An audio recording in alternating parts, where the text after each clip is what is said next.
साथियों नमस्कार। कल जामा मस्जिद दिल्ली के शाही इमाम बुखारी साहब ने काफ़ी बयान दिए, जिसमें उन्होंने ये कहा कि माननीय मोदी जी जब 2014 में संसद आए, उन्होंने संविधान के अनुसार देश को चलाने की शपथ ली और आज वो इसमें कार्य कम कर रहे हैं। और जो हमारी कौम, जिनको हमारी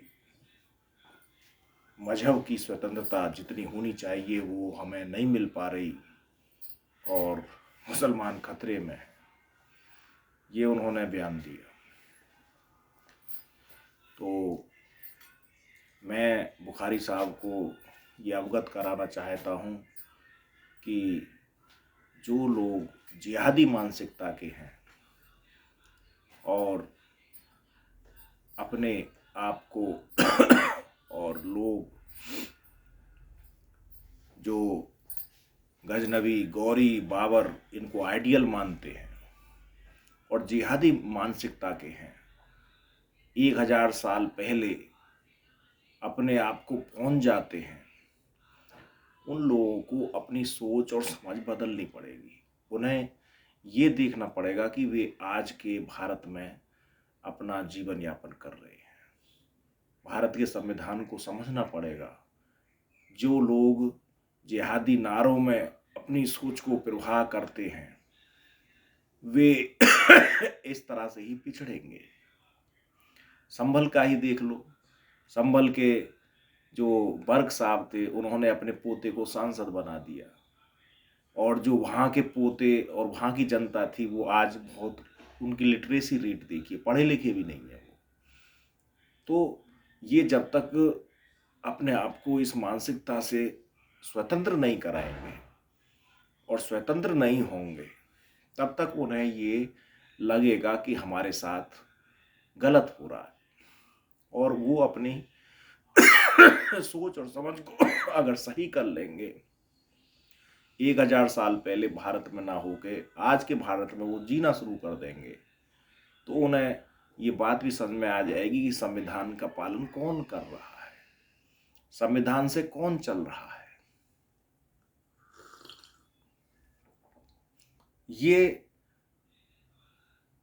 वो स्वयं जो यहाँ मुसलमानों के ठेकेदार बनते हैं उन्हें समझाना पड़ेगा, उनके बीच में जाके, और उनको समझना पड़ेगा। ये कार्य करने की जरूरत है। लेकिन जो भी व्यक्ति राष्ट्र विचारधारा से उन्हें अवगत कराना चाहते हैं, उन्हें समझाना चाहते हैं, उनकी बात उनके समझ में नहीं आती। तो आपकी जो ये विचारधारा है, जो जिहादी मानसिकता है, इस पर ही पूरी दुनिया में ऐतराज है। इसीलिए मुसलमान अपने आप को ये सोचता है कि मैं खतरे में हूं। यदि वो बोलने के लिए तो कहते हैं कि भाईचारा, लेकिन उनके कार्य करने में, कथनी और करने में अंतर है। जब आपकी भाईचारे की विचारधारा है, भाईचारे में आप विश्वास रखते हो, तो फिर आप बाबर को, गजनबी को, गौरी को, जो जिहादी मानसिकता के लोग हैं, जिन्होंने जिहाद यहाँ चलाया, जिहाद के नारे दिए, उन्हें आप अपना आइडियल क्यों मानते हो? यदि मेरी विचारधारा एक बदमाश प्रवृत्ति की होगी तो मैं किसी बदमाश को अपना आइडियल मानूंगा। यदि मेरी विचारधारा आतंकवादी की होगी तो मैं फिर किसी बहुत बड़े आतंकवादी को अपना आइडियल मानूंगा। तो ये जो जिहादी मानसिकता है, इससे परहेज है और ये आपको बदलना पड़ेगा। बुखारी साहब धमकी दे रहे थे कि ये अच्छा नहीं होगा, देश में सांप्रदायिकता बढ़ जाएगी, देश गलत रास्ते पे जा रहा है। देश अच्छे रास्ते पे ही चल रहा है और देश अच्छे रास्ते पे ही चलेगा। आप 1947 का भारत ना समझें। आपका तो विभाजन भी धर्म के आधार पर हुआ, और जब सांप्रदायिक आधार पर इस देश का विभाजन हुआ तो यहाँ एक भी मुसलमान को रहना नहीं चाहिए था। और बुखारी साहब, मैं आपको ये बता दूं कि उस बंटवारे में जिसमें हमारी देश के टुकड़े हुए, जमीन गई पाकिस्तान के पास, उसमें हमारे कम से कम 5 लाख हिंदू लोग, उन्हें अपनी कुर्बानी देनी पड़ी थी। 5 लाख हिंदू लोगों की कुर्बानी पर और अपना देश की बंटवारे, आपको जमीन देकर, तब ये हिंदुस्तान हमें मिला था। और आप लोग अगर ये चाहो कि इस देश के भी टुकड़े हो जाएं, तो ये तुम्हारा भ्रम है। ये उस समय का भारत नहीं है। आप लोगों को अपनी जिहादी मानसिकता में परिवर्तन लाना होगा, और आप लोग जब इस परिवर्तन को कर लेंगे तो तुम्हें हर बात समझ में आ जाएगी, देश संविधान से चल रहा है या देश गैर संविधान तरीके से चल रहा है। और जब तक इन लोगों को आप जिहादी मानसिकता में इनको आगे बढ़ाते रहेंगे, तो आपके बच्चे तो बहुत अच्छे अच्छे स्कूल में पढ़ जाएंगे, लेकिन ये बिखर जाएंगे, क्योंकि ये मजदूर तत्व के लोग हैं, पढ़े लिखे नहीं हैं, और वे लोग अपना उनकी बातों में आ जाते हैं और इसी तरह से कुर्बान हो जाते हैं। जैसे अब 5 लोग मारे गए, अब वो 5 लोग मारे गए, तो अब जो मुसलमानों के ठेकेदार बनते हैं, उनको, उनके परिवारों को देखें ना उन 5 लोगों के।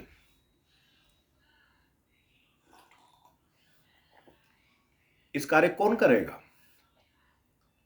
तो यहां जो जिहादी मानसिकता है, विरोध उससे होता है।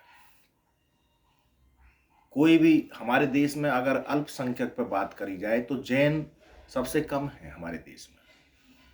उनका जो परसेंटेज है वो 0.4 समथिंग है कुछ। आप सोचिए कि उनकी तो इतनी कम आबादी है, वो कितने अल्पसंख्यक हैं, उन पर तो कोई अटैक नहीं कर रहा। तो जैन जो लोग हैं वो शांति प्रिय हैं, वो तो अपने आप को दूसरे लोगों के धर्म पर नहीं थोपते। और आपकी परसेंटेज कम से कम 20-21% है आप इस समय आबादी में, और आप कहते हो खतरे में है। तो ये खतरे में क्यों है? क्योंकि जिहादी मानसिकता के कारण इनकी विचारधारा से विरोध होता है। तो ये जिहादी मानसिकता को आप त्याग दें, कोई विरोध नहीं होगा। अब ये मंदिर मस्जिद पे हम बात कर लेते। आप लोग ये समझिए कि जिस समय मोहम्मद गौरी, मोहम्मद बिन साम उसका दूसरा नाम है, वो 1191 में आता है, हारता है पृथ्वीराज चौहान से। फिर उसके बाद में 92 में आता है, दूसरा लड़ाई होती है तराइन की, उसमें फिर पृथ्वीराज चौहान की हार होती है। तो उस समय ख्वाजा मोइनुद्दीन चिश्ती, जिनकी दरगाह अजमेर में है, वे उनके साथ आते। तो इतिहास में ये पढ़ाया जाता है कि गौरी के साथ वो आए, लेकिन सत्य ये है कि गौरी के साथ वे आए नहीं, गौरी उन्हें साथ लेकर के आए। गौरी उनको साथ लेकर क्यों आए? क्योंकि वो यहां पर जिहादी मानसिकता को फैलाना चाहते थे। और संत वो यहां रहे, जब वो अजमेर में गए तो उनका बहुत विरोध भी हुआ था, लेकिन चूंकि वो संत थे, इसलिए लोगों ने फिर उस विरोध को इतना ज्यादा प्रचारित नहीं किया। जबकि एक संत का और एक जिहादी मानसिकता के व्यक्ति का कोई साथ नहीं होता है। किस बात का साथ?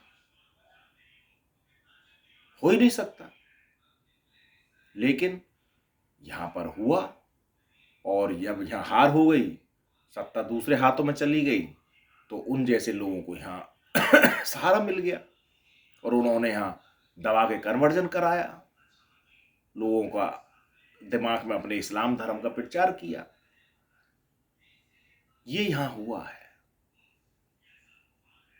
इन लोगों ने इतने दिन, 800 साल उस शासन को देखा है, उसमें रहे हैं, तभी तो आज हिंदू इतने पिछड़ गए।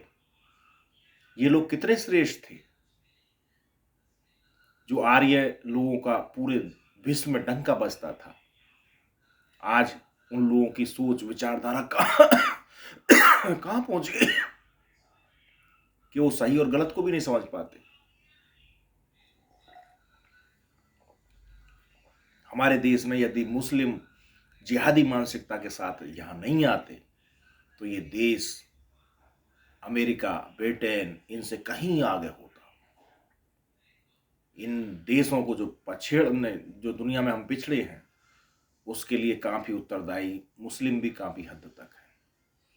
और फिर उसके बाद जब अंग्रेज आए तो उन्होंने और ज़्यादा आधुनिकता की ओर, जो हम एक रेस में दौड़ने चाहिए थे, वो रुक गई हमारी दौड़।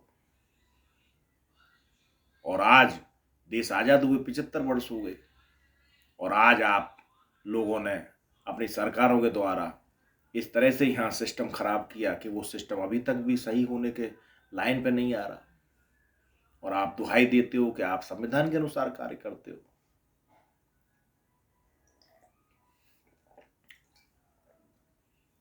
ऐसे ऐसे कार्य कांग्रेस सरकार में हुए हैं जो संविधान तो बहुत दूर ठेंगे पर रख गए संविधान।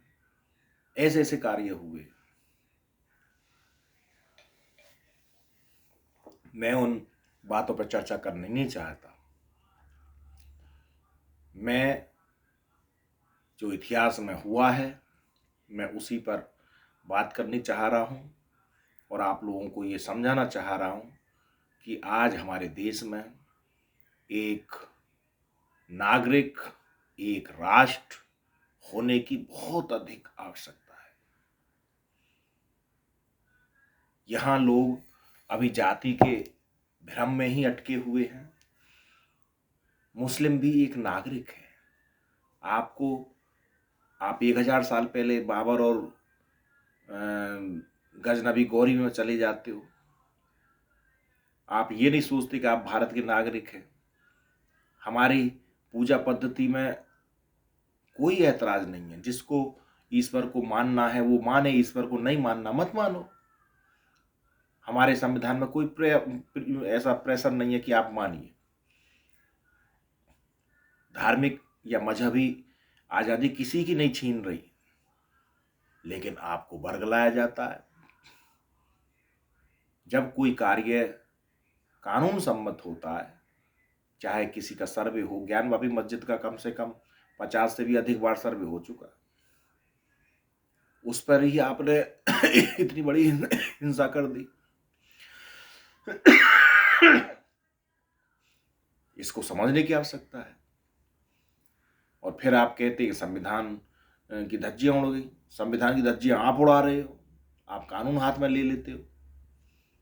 इन बातों को कौन समझाएगा उन्हें? उन बातों को आप समझाएंगे नहीं। आप उन्हें उकसाएंगे कि हमारी तो मजहबी जो स्वतंत्रता वो छीनी जा रही है। स्वतंत्रता, मजहबी स्वतंत्रता किसी की नहीं छीनी जा रही। कोई व्यक्ति मुस्लिम चाहे, कोई मुस्लिम व्यक्ति हिंदू रहना चाहे, कोई व्यक्ति पारसी रहना चाहे, कोई व्यक्ति कोई भी धर्म न, वो उसकी स्वतंत्रता है। किसी की कोई प्रतिबंध नहीं है। तो ये बातें आप इनको क्यों नहीं समझाते हो, जिहादी मानसिकता वाले लोगों को? यदि हमारे हिंदू धर्म में किसी भी व्यक्ति ने जिहादी मानसिकता कहाँ रखी है? ये तो हमारे धर्म की विशेषता है। हमने तो पूरी दुनिया को वसुधैव कुटुंबकम की शिक्षा दी है। जियो और जीने दो की विचारधारा हमारी है। आप लोग केवल या तो अल्लाह है, अल्लाह को नहीं मानोगे तो वो सब काफिर है। ऐसा क्यों? ये विचारधारा तो तुम्हारी लोगों की है, तुम्हें ही तो त्यागनी पड़ेगी वो। इसको समझने की जरूरत है। बुखारी साहब, आप एक और कह रहे हो कि इसके परिणाम अच्छे नहीं आएंगे, देश गलत रास्ते पे जा रहा है। देश अच्छे रास्ते पे चल रहा है। इस देश में 150 करोड़ लोग रहते हैं। बुखारी साहब, आप देश तोड़ने की या देश बांटने की धमकी मत दो। ये उस समय का भारत नहीं है। आज हर व्यक्ति के हाथ में मोबाइल है और व्यक्ति इन बातों को सोचते समझते हैं। लेकिन तुम्हारे इस मुस्लिम कौम में अधिकतर जो लोग हैं वो शिक्षित नहीं है, और शिक्षा के अभाव में वे लोग उस विचारधारा में कुंठित होते हैं, और वे उस जिहादी मानसिकता को ज्यादा अच्छा मानते हैं। उन्हें इसमें सुधार लाने की आवश्यकता है। जिस दिन ये विचारधारा सुधर जाएगी, भाईचारा आपको अपने आप लगने लगेगा। ये इतनी सी बात है। आप सोचो कि आपका अलग राष्ट्र बन जाएगा, या आप जैसे पहले पाकिस्तान बन गया ऐसे दूसरा भी बना लेंगे, ये दिमाग से निकालिए। ये अखंड भारत है, अखंड भारत ही रहेगा, भारतीय संघ ही रहेगा। आप लोगों को हिंदू विचारधारा, हिंदू देश, हिंदू राष्ट्र बनाने पे आपको एक साथ बड़ी मिर्ची लगती है। हिंदू राष्ट्र बनाना गलत है। हिंदू राष्ट्र बनना तो एक सौभाग्य की बात है, श्रेष्ठ भारत होगा ये। आप लोगों को ये जो आपकी विचारधारा है, इसको छोड़ के एक श्रेष्ठ भारत में मिलना चाहिए। आप लोगों को क्या ये पता नहीं है कि आपके पूर्वज कौन थे? आप 1500 साल पहले धर्म को लिए घूम रहे हो, आपके पूर्वज कौन थे? कल को कोई व्यक्ति दूसरा धर्म बना ले अभी और वो कहे कि साहब हमारा श्रेष्ठ है, तो हमारा तो संविधान इजाजत देता है, कोई इस पर को मानो मत मानो, कोई प्रेशर थोड़ी है किसी पे। लेकिन आप उसे सरकारी कार्य में क्यों लाते हो बीच में? कोई व्यक्ति जब सरकारी कार्य करता है तो वो तो पूरे संविधान की शपथ लेता है, पूरे भारत के नागरिकों की सुरक्षा, उनका दायित्व, उसकी जिम्मेदारी लेता है। ये कैसे भूल जाते हो आप? लेकिन यहाँ जिस दिन यहाँ का व्यक्ति भारत के नागरिक की तरह वोट डालना सीख जाएगा, ये सब बीमारी खत्म हो जाएंगी। जाति पाति धर्म ये सब खत्म हो जाएगा।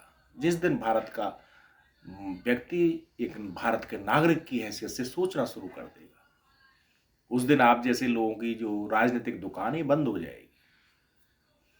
इसको करने की आवश्यकता है। मैं समस्त भारत के 150 करोड़ लोगों से ये आह्वान करता हूं कि आप लोग एक नागरिक, एक भारत, एक राष्ट्र, एक नागरिक की हैसियत से आप कार्य करना शुरू कर दें। जातिवाद को छोड़ दें, धर्मवाद को छोड़ दें, तो आप बहुत आगे बढ़ जाएंगे। और धर्मवाद में अगर आप आते तो हिंदू धर्म से बड़ा कोई श्रेष्ठ धर्म नहीं है, क्योंकि हिंदू धर्म हमारे कर्म के अनुसार हमें आज़ादी देता है। भगवान कृष्ण गीता में स्पष्ट कहते हैं, वाह कर्मंदे वाधिकारस्ते वाह फलेषु कदाचन। आप कर्म करिए, क्योंकि कर्म ही जाति होती है। कोई व्यक्ति एक जाति का साइंटिस्ट है, दूसरी जाति का भी वो साइंटिस्ट है, तो उनकी जातियां तो हम लोग भ्रम में अलग अलग मानते हैं, कहते हैं कि ये अलग अलग जाति के हैं, लेकिन कर्म से एक है। वास्तव में कर्म में ही निहित है जाति, ये परम सत्य है। कर्म ही जाति को शो करती है। कोई व्यक्ति 2-3 पीढ़ी उसकी डॉक्टर में निकल जाए, एक डॉक्टर, फिर दूसरी पीढ़ी में भी डॉक्टर, फिर तीसरी पीढ़ी में डॉक्टर, तो उसकी जाति डॉक्टर बन जाएगी। इसलिए जातियों का जो आदान प्रदान है समय के अनुसार बदलता रहता है। ये हमें 150 करोड़ लोगों को समझानी है बात। इसको समझाइएगा बुखारी साहब, इसकी आवश्यकता है।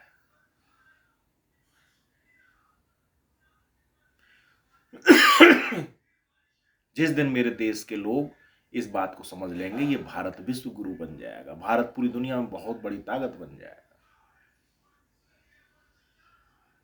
मैं तो इसी बात का प्रचार करता हूं। तो मैं ये निवेदन करता हूं कि जो भी लोग मेरी इस वीडियो को सुने, अधिक से अधिक इस वीडियो को शेयर करें, जिससे कि हमारा श्रेष्ठ भारत बने, हमारा श्रेष्ठ राष्ट्र बने, पूरी दुनिया में हम ताकतवर बने। वो तभी संभव है कि जब हम एक नागरिक की हैसियत से सोचेंगे। और यदि हम जातियों में टूट के सोचेंगे या दूसरे एंगल से सोचेंगे, जिहादी मानसिकता से, तो हम श्रेष्ठ नहीं बन सकते। ये है भारत, इसको समझने की आवश्यकता है। भारत माता की जय।